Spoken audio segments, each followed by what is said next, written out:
Bonjour!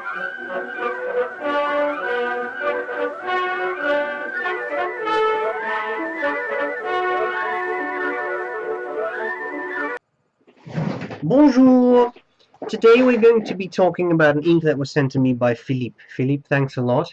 This is from a brand we were not really familiar with, Papier Plume. Now, Papier Plume is a website, papierplume.com, in New Orleans, and that's fairly fascinating. Now, we had a bit of an idea that maybe this is a ink that is being rebottled. We're not absolutely certain, but hey, here you got the ink.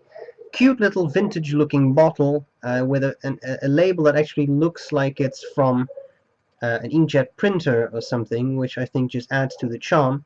Fountain pen and glass pen ink. This is the Forget-Me-Not Blue, bottled in New Orleans with a very cute fleur de lis on top of the cap of the bottle. I think it's very cute. Nice ink. I enjoyed the way it performs. A good ink, had some interesting waterproof qualities. I think it's lovely. So, more than enough talk. I think we need to see this ink in action. That's what we're going to do next. Philippe, again, thanks a lot. Whoops. Thanks for sending me this. I hope this is going to be useful, and I'll see you later. Bye-bye. Alright, so here we go with this fascinating Papier Plume.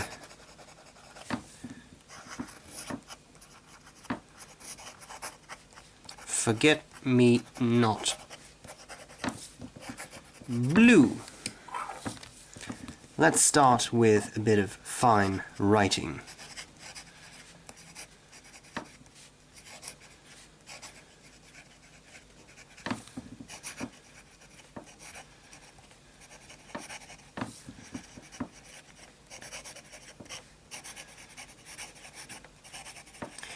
So the first thing I noticed is that even in a not so saturated, fine, dry nib, the writing seems fairly legible. Move up one step to a somewhat wetter, medium nib,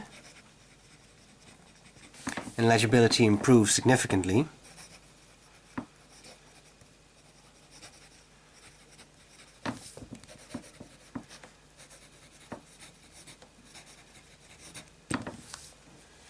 Then we move to a very wet broad.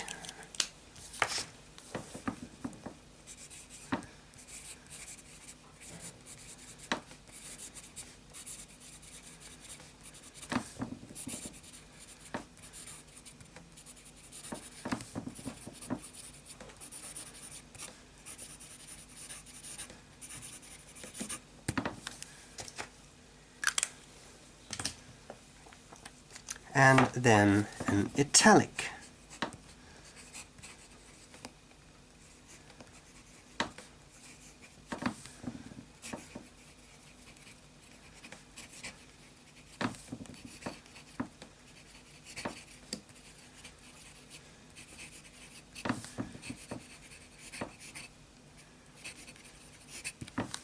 That barely fit, but I got it to fit. Anyway. And then finally, Felix.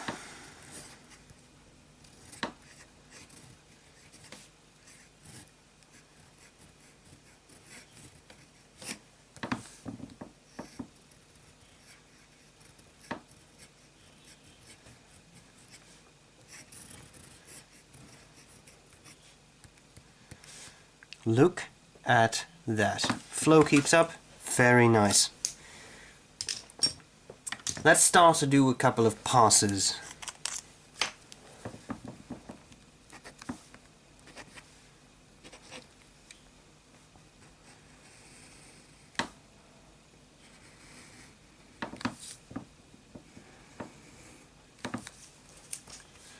And while we are at it, let's do some writing, fat writing.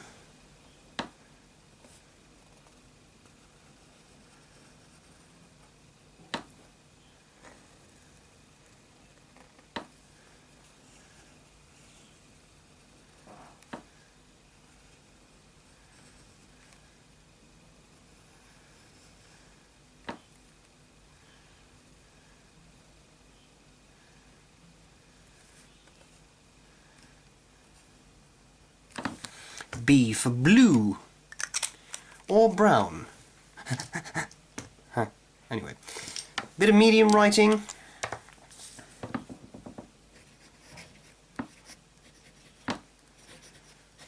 The quick brown fox jumps over the lazy dog. Alright. How are we doing on wetness there? Seems pretty dry to me.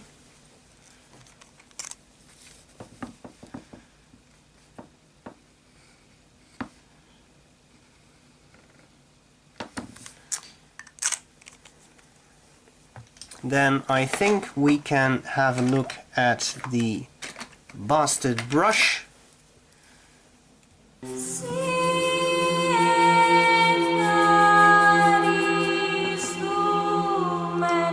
This is still a bit too wet.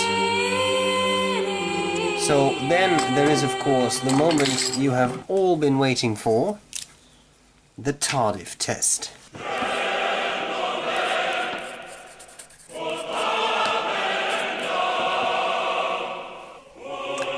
Followed by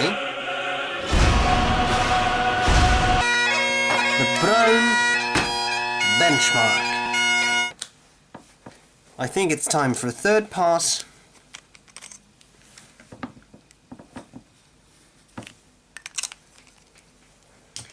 Let me just cap that bottle. And then we can do the eyedropper of death.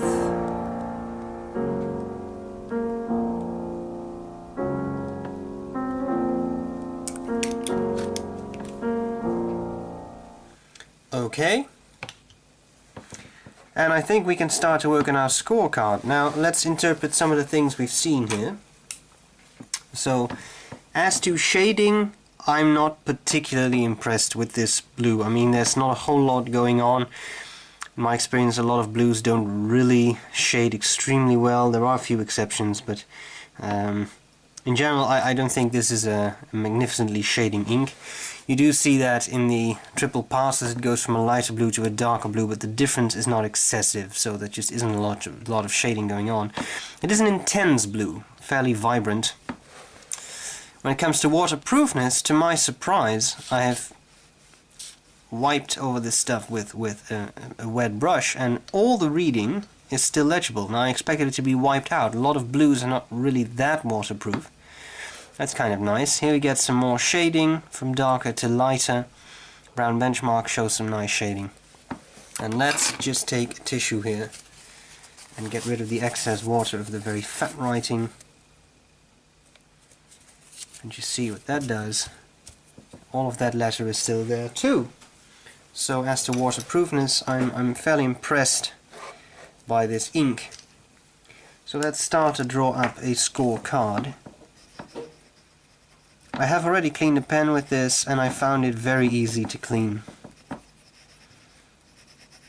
Bleed through is something we'll have to assess later. Color. Blue seems good. Then we have shading. Shading, I would say, is not that great. There is a little bit, but it's just, I mean, it's not that there's nothing, but something in between. Then we have flow. Well, flow I would say is very good. I have no issues with it whatsoever. Feathering, we're going to assess that after the copy paper test, but if you look at this, you see that there's already a bit of feathering going on the Rhodia paper with the flex nib. And if that's on Rhodia paper, then I'm scared of what will happen on copier paper, so we'll have to see. Drying time, yeah, that seems to be somewhere in the middle. Not extremely fast, not extremely slow. And then finally, waterproofness.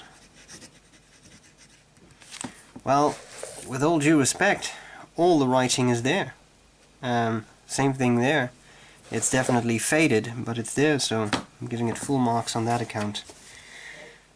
And then we move to copier paper. see what happens there.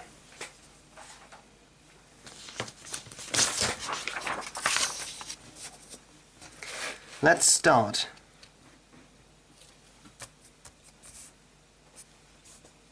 Focus, focus, focus. Thank you.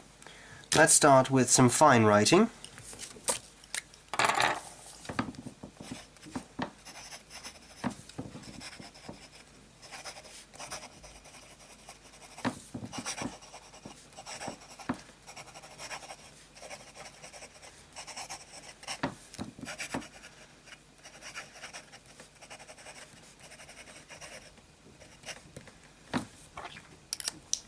Interesting that in this absorbent paper the color of the ink seems to change a bit.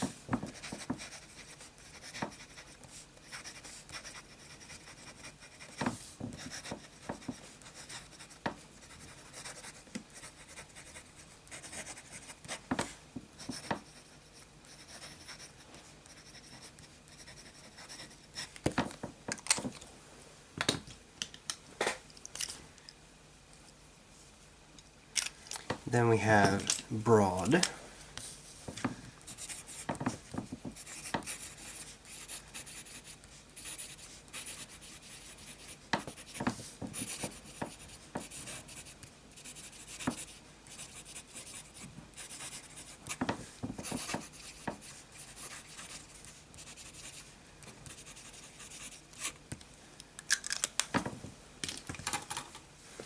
And then we have an italic nib.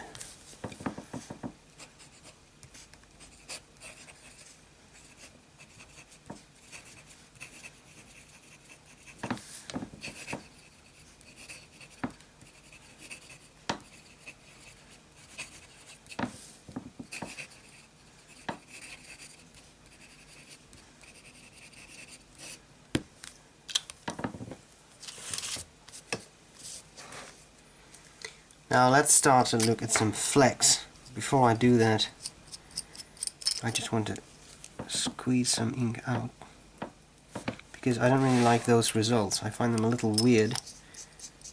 I always clean these pens very well, but for some reason this particular pen sometimes discolors ink or something. I don't know. It's still a different color from these. I don't know. Maybe absorbency of the paper or something. I don't know. Flecks.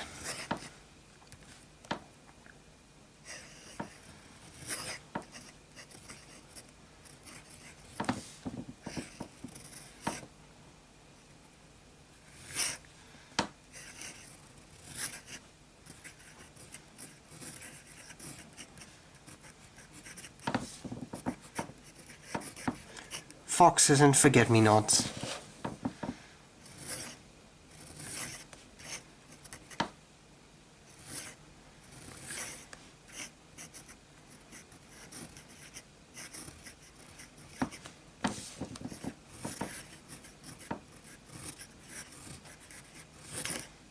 An autobiography.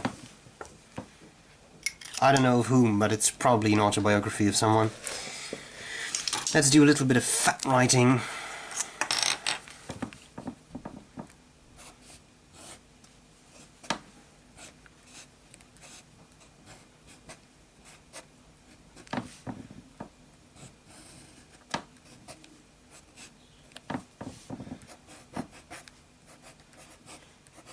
I have no clue what odd alphabet I have entered into here. Started off as some weird Gothic bastard, Old English, weird nothing, and this is just strange. Sometimes your handwriting takes over. What do we conclude from all of this? Well, a couple of things. First of all, in the fine pen, the color of the ink really changes. It's absorbed well, and it turns darker. Interesting. Medium, broad, italic, all kind of look the same. And I already start to see feathering in the medium. Now, to be honest, it's not extremely pronounced, but I do see feathering there. In the medium there. And then in the broad, it gets more pronounced. Even there, it is not excessive, but there's definitely feathering going on. then in the flex writing it gets very pronounced, right? I mean, this is very, very visible. In the fat writing, you see it in the bits that are very wet. Okay, now zooming out, I would like to see how we're doing in the field of bleed through. Yeah, it's pretty much as expected. A little bit in medium here and there, quite some in the broad. Then in the italic it's kind of okay, although there's a lot of shade through. And in flex it's just full bleed through. Now if you go to rhodia paper, as I said already, some feathering in the flex sample. As to bleed through, it seems to be pretty much okay except for the flex writing, 3 passes, etc. So, concluding, I would say the bleed through is a 2 and feathering is a 2 as well. In all, I think it's a good ink. 1, 3, 5, 6, 8, 10, 11. Now the final thing I'd like to do is a comparison with another ink, and I wanted to use Bleu Myosotis by B.R.E, but I'm fresh out of it, I'm sorry. And I don't like that ink so much that I just buy a whole bottle of it. So here you got this Papier Plume Forget-Me-Not, and some loopity-loops. I had a little trouble finding a good comparable ink. I ended up with the Caran Blue Sky, which I think is also a fairly dark blue, but I'm not entirely convinced that this is a good comparison. Now, the one thing I can show you, it's not the best paper quality I've got here, but this is my ink journal. This is what Bleu Myosotis by B.R.E looks like. So you may find that a little bit comparable to the Forget-Me-Not Blue, except this is a little bit darker, I think. So, there you have it. Thanks again to Philippe for sending me this nice ink. I'd never heard of the brand, but now I do. Put in Inkcyclopedia.